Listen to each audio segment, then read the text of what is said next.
Una de las cosas más fascinantes de Newgrange es el hecho de que fue construido en la época anterior a la metalurgia. El ADN dentro del misterio de la puerta de piedra irlandesa no coincide con nada conocido, y lo que salió de aquel laboratorio en Dublín era tan imposible que los investigadores lo repitieron 2 veces antes de creerlo. Detrás de una losa de piedra tallada, más antigua que las pirámides y sellada durante más de 5000 años, un cuerpo esperaba. Tiene un pasaje que conduce al interior, y en ese interior generalmente se han encontrado huesos humanos en cantidades variables. El código genético oculto en sus huesos describía a una persona que, según todo lo que la ciencia moderna sabe sobre las poblaciones humanas antiguas, no debería haber existido. Lo que nos revela ese único cadáver va a reescribir la prehistoria de toda una civilización, la colina que lo ocultaba todo. Para entender qué veían, hay que entender de dónde venía. El Valle de Boone, en el antiguo oeste de Irlanda, alberga algunas de las estructuras artificiales más antiguas de la tierra Newgrange, Nath y Dow. 3 enormes tumbas de corredor neolíticas, construidas alrededor del 3200 a.C., por comunidades agrícolas de la Edad de Piedra que no dejaron escritura, monedas, mapas, solo piedra, una cantidad asombrosa. Solo Newgrange tiene 85 metros de ancho y 13 metros de alto, cubierto por un montículo estimado en 200.000 toneladas de tierra y piedra. Su pasaje interior se extiende 19 metros de profundidad en la ladera, terminando en una cámara crucifixionada, coronada por una bóveda de ménsulas que ha permanecido completamente impermeable durante 5 milenios. Sin mortero, sin hormigón. Solo piedra perfectamente equilibrada, seca y silenciosa durante más de 5000 años. Construido 500 años antes que Stonehenge, más de 1000 años antes que la Gran Pirámide de Giza. Pero esto es de lo que nadie habla. Durante siglos, nadie supo que todo eso estaba dentro. La entrada se había derrumbado. El pasaje estaba enterrado bajo tierra y hierba. Las ovejas pastaban sobre ella. Los lugareños caminaban sobre ella todos los días, sin darse cuenta de que estaban pisando uno de los sitios arqueológicos más importantes de la historia de la humanidad. No fue ocultado por accidente, fue oculto por el tiempo. El primer redescubrimiento documentado ocurrió en 1699, cuando un terrateniente local llamado Charles Campbell envió a sus trabajadores a excavar en busca de piedra para la construcción. Escondieron una enorme losa tallada, colocada deliberadamente bloqueando un estrecho pasadizo que conducía al interior del montículo. El anticuario galés Edward Llwyd, uno de los primeros forasteros en entrar, la describió como una piedra ancha y plana, toscamente tallada y colocada de canto en el fondo del montículo, la puerta de una cueva con una larga entrada que conducía a ella. Habían encontrado la puerta al secreto más antiguo de Irlanda. Durante los siguientes 260 años, Newgrange permaneció parcialmente en ruinas. Los visitantes se arrastraban dentro. Los buscadores de tesoros excavaban en los alrededores. Los anticuarios dibujaron los extraños grabados en espiral, pero nadie realizó una excavación completa y adecuada hasta que un arqueólogo metódico del University College Cork llegó en 1962 y no se fue durante 13 años. Su nombre era el profesor Michael J. O'Kelly. Durante las últimas semanas, un equipo de arqueólogos dirigido por el profesor Michael O'Kelly del University College Cork ha estado trabajando aquí. El tipo de arqueólogo que pasaría un día entero catalogando una sola piedra. Planeó lo que esperaba que fuera una excavación de 5 años. Tomó 13, y lo que estaba a punto de encontrar sacudiría los cimientos de todo lo que creíamos saber sobre la Irlanda prehistórica, lo que las piedras escondían. De 1962 a 1975, el equipo de O'Kelly retiró cuidadosamente toneladas de material Karen derrumbado, descubriendo la escala completa del monumento por primera vez en la historia registrada. Y lo que encontraron se volvía cada vez más extraño con cada capa. Primero llegaron las piedras de borde, 97 enormes losas, colocadas extremo con extremo alrededor de la base del montículo. Muchas de ellas están cubiertas de elaborados grabados espirales, rombos, círculos concéntricos, galones y marcas en forma de copa, todos tallados en la roca, con herramientas de piedra hace más de 5000 años. No se trataba de simples arañazos, sino deliberados, planificados y ejecutados con una precisión extraordinaria.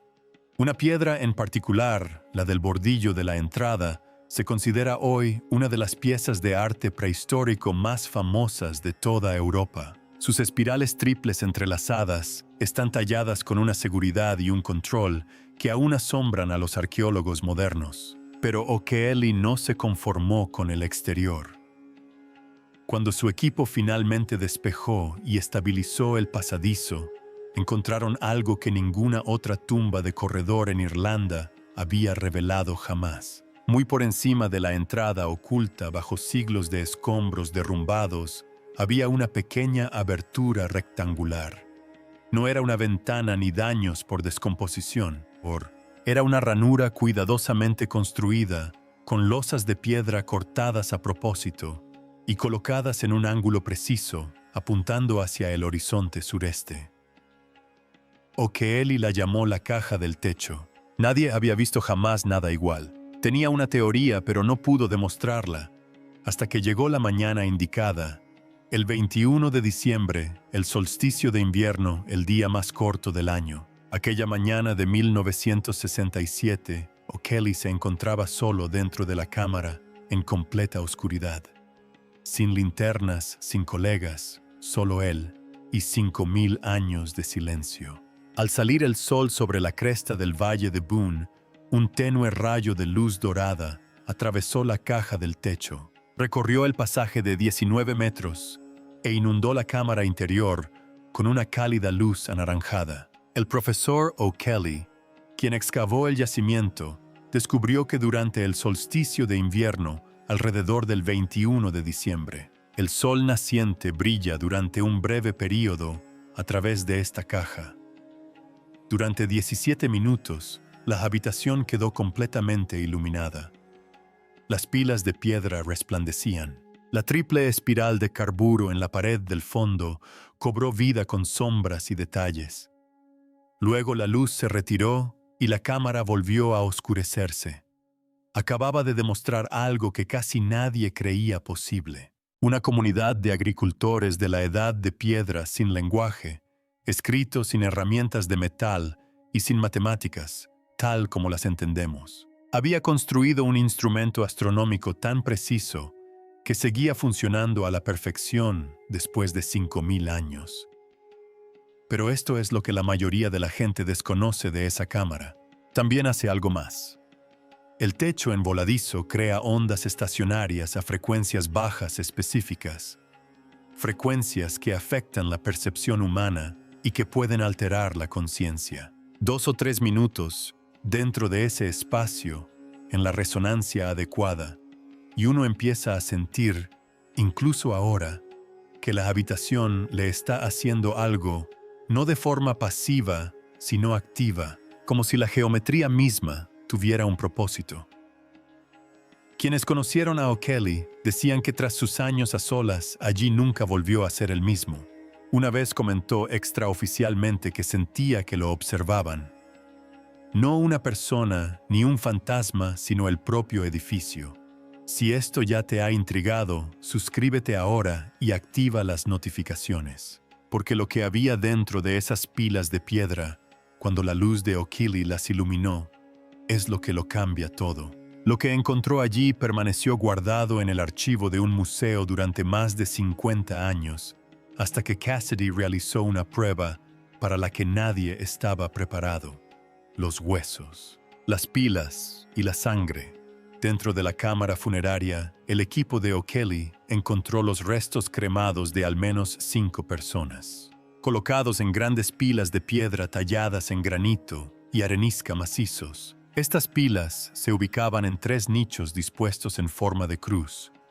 El nicho más grande y ricamente decorado, situado a la derecha al entrar al pasaje, era el lugar más prestigioso de todo el monumento. Durante décadas, esos restos fueron estudiados por lo que eran huesos humanos, datados por carbono, catalogados y almacenados. La cuestión de quiénes eran realmente esas personas a nivel biológico de sangre de familia aún no había respuesta. Entonces llegó el 2020.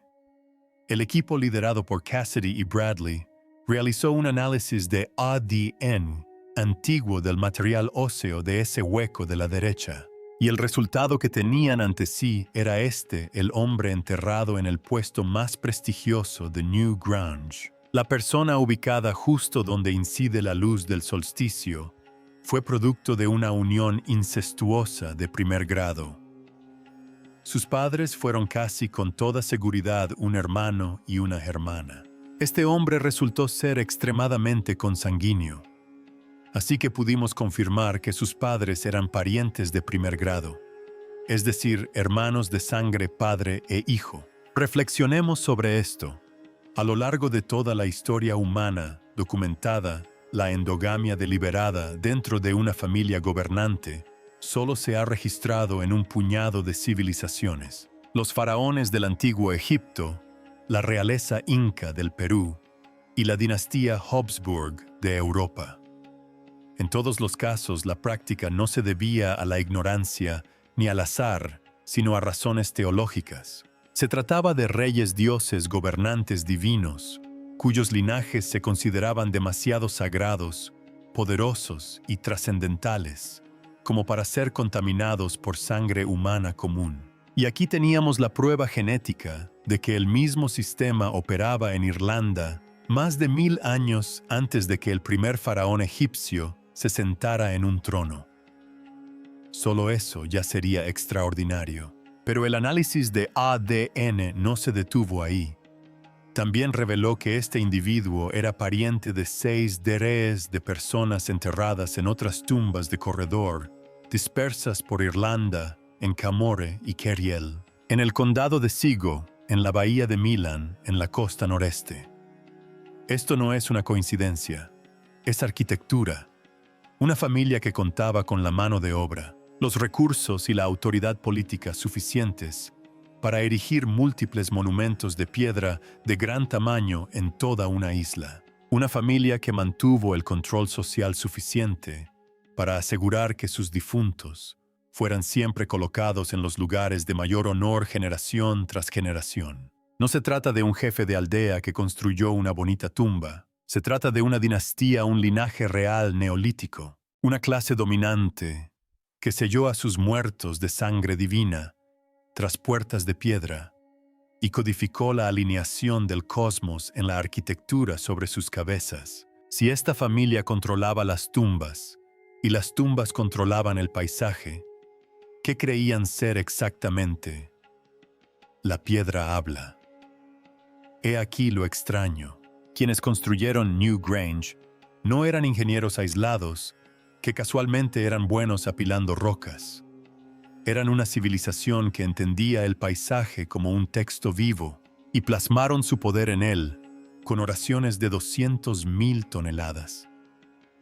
En toda Irlanda se han encontrado docenas de tumbas de corredor selladas con enormes losas de piedra. Newgrange forma parte de un paisaje mucho más extenso de tumbas de corredor que se extienden por el valle de Boyne y más allá.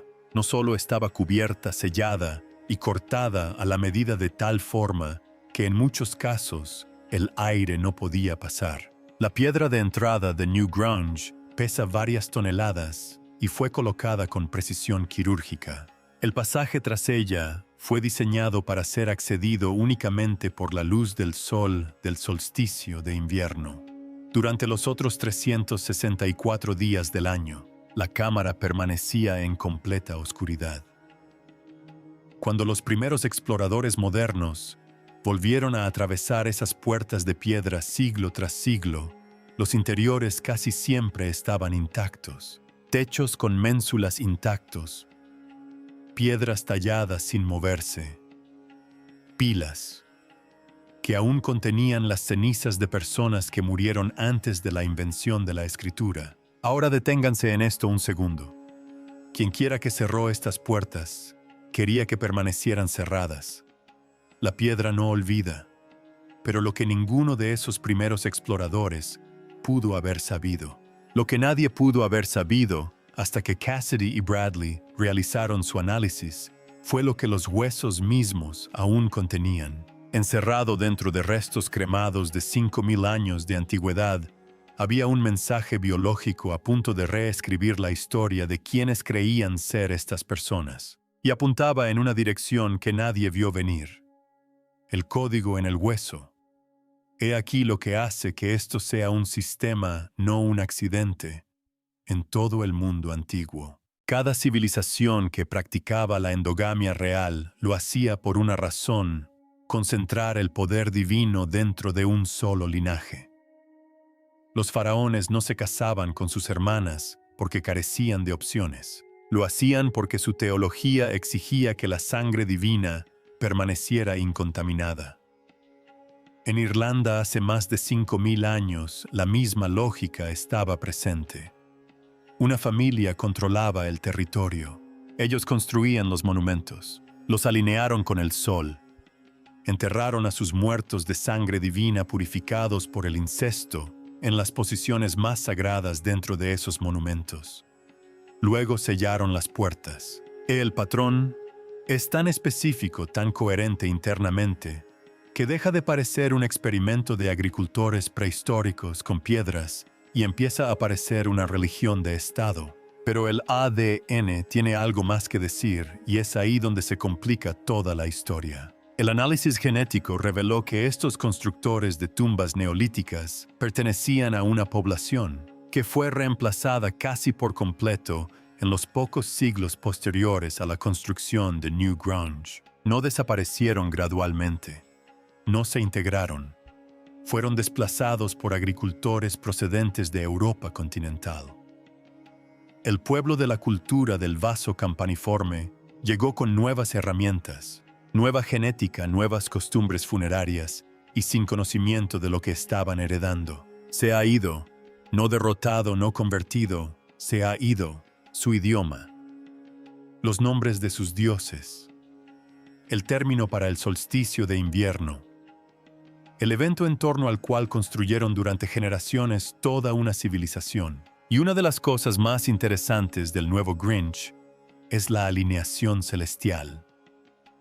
Sigue siendo muy popular.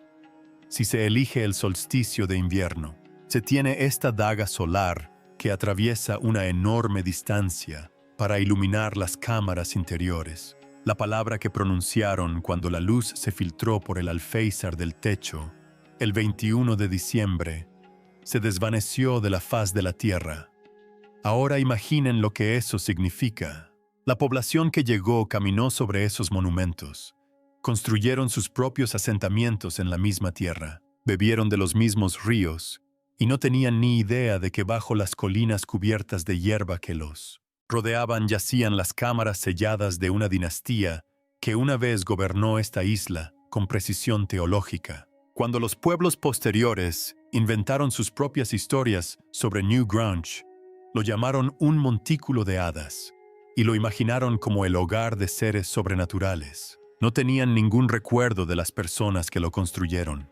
Ni siquiera podían decir cómo eran esas personas. El hombre en esa pila de piedra, cuyo cuerpo fruto del incesto fue colocado donde cae la luz del solsticio. No sabemos cómo se llamaba. No sabemos cómo se llamaba su gente. No sabemos cuáles de los restos cremados en esa cámara eran sus padres y cuáles sus primos, sus tíos, sus hijos.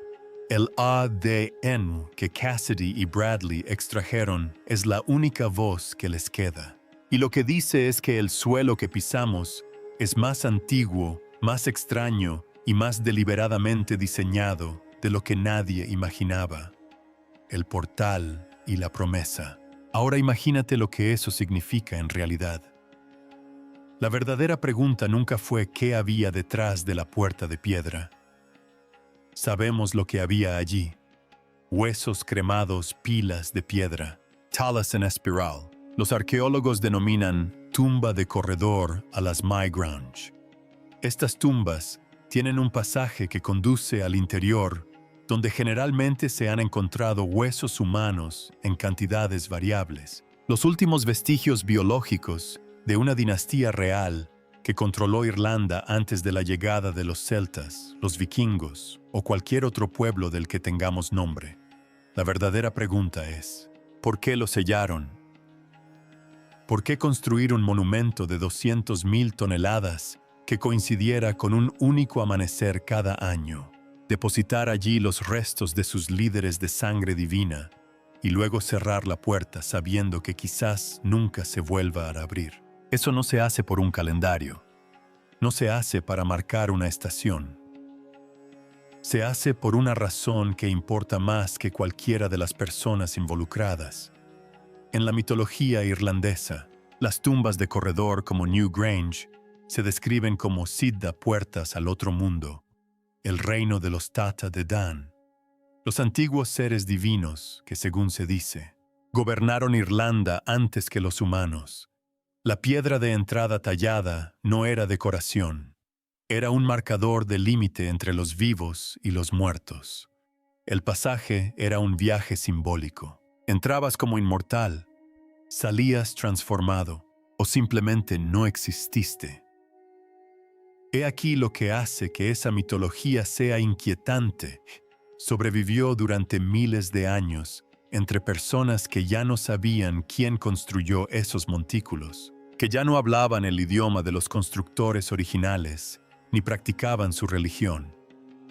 Y sin embargo, seguían contando la misma historia. Puertas otro mundo seres en el interior. Algo se transmitía a través del propio paisaje, incluso después de que quienes lo crearon desaparecieran. La alineación del solsticio de invierno no tenía que ver con la agricultura ni con el calendario. Tenía que ver con la resurrección, el día más corto y oscuro del año, el momento en que cualquier agricultor de la antigüedad podría creer sinceramente que la luz se extinguía para siempre.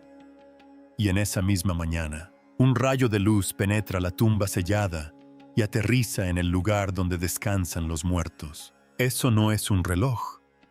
Eso es un pacto.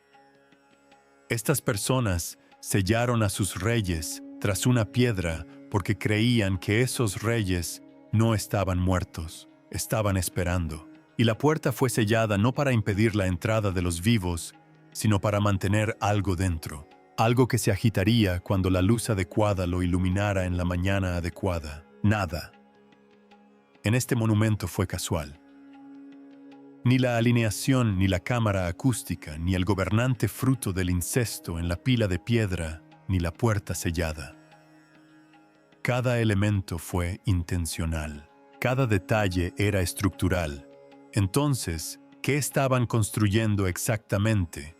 Una tumba, un portal, una máquina. Un mensaje dirigido a alguien que sabían que no llegaría hasta dentro de miles de años. Y si tenían razón en algo de eso, la puerta sigue haciendo lo que fue construida para hacer ahora mismo esta noche sellada y activa, esperando algo que a ninguno de nosotros se nos dijo que esperáramos. La luz sigue llegando ahora mismo. La cámara de Newgrange permanece en la oscuridad. El pasaje está vacío. Las pilas de piedra están desnudas. El ADN del hombre que una vez yació bajo la luz del solsticio ha sido extraído, secuenciado y analizado. Ha sido estudiado más a fondo en la muerte de lo que cualquiera que lo colocara allí podría haber imaginado. Cuando sale el sol en el solsticio de invierno, el vuelo impacta la cámara durante exactamente 17 minutos. Algunos incluso especulan que los espíritus habrían usado la luz para salir de la cámara funeraria. Pero cada 21 de diciembre, el sol sale sobre el Valle del Niño, y ese antiguo rayo de luz se desliza a través del cofre del techo y baja por el pasadizo una vez más. La luz sigue llegando 5200 años después, puntualmente tal como fue diseñada. El ADN, tras la puerta de piedra irlandesa, nos revela algo que ningún mito, ningún folclore, ni siglos de especulaciones casuales jamás se acercaron a comprender. No se trataba de simples granjeros que tuvieron suerte con la geometría. Eran una civilización organizada en torno a una clase dominante que mantenía su autoridad mediante la arquitectura astronómica, el control de los linajes y la ingeniería deliberada de espacios sagrados. Una clase que creía o necesitaba que otros creyeran que era algo más que humano, algo de otro mundo. Vivían en un mundo donde la desaparición del sol invernal no era un evento científico, sino una crisis donde su regreso requería la arquitectura adecuada, el linaje adecuado y el cuerpo adecuado en la cuenca de piedra adecuada para recibirlo. Y tenían la suficiente confianza en todo ello como para construirlo con 200,000 toneladas de piedra, y confiaban en que seguiría funcionando mucho después de su desaparición. Tenían razón, la ingeniería sigue siendo perfecta. La alineación no se ha modificado. El ADN respondió a una pregunta: ¿quién estaba ahí dentro? Pero la pregunta que plantea es más profunda, más antigua y mucho más difícil de resolver. ¿Qué sabía esta civilización que nosotros hemos olvidado durante 5 milenios? Fue una plegaria, una máquina, una promesa extraída del universo en el preciso instante de máxima oscuridad, de que la luz regresaría porque lo habían hecho todo bien. ¿O fue algo más simple y aterrador? Una advertencia, una instrucción, una puerta que sellaron, no para recordar, sino para asegurarse de que algo en su interior permaneciera donde fue colocado. Quizás nunca lo sepamos, porque las personas que podrían habernos contado ya no están, y el lenguaje que habrían usado para explicarlo se fue con ellas. Lo que tenemos es la piedra, el hueso y un rayo de luz que ha estado llegando puntualmente sin interrupción, sin que nadie lo pidiera. Tenemos un perfil genético que no coincide con nada de lo que los investigadores esperaban encontrar. Y tenemos una isla entera llena de colinas cubiertas de hierba que aún no se han abierto. En algún lugar casi con toda seguridad hay otra puerta sellada que no hemos encontrado, escondiendo huesos que no se han leído, que contienen una respuesta para la que nadie está preparado actualmente. Cuéntanos qué piensas en los comentarios. Y si quieres estar presente en el momento en que abramos la próxima puerta sellada y descubramos el próximo resultado insólito del ADN antiguo, suscríbete y activa las notificaciones. Esta historia está lejos de terminar.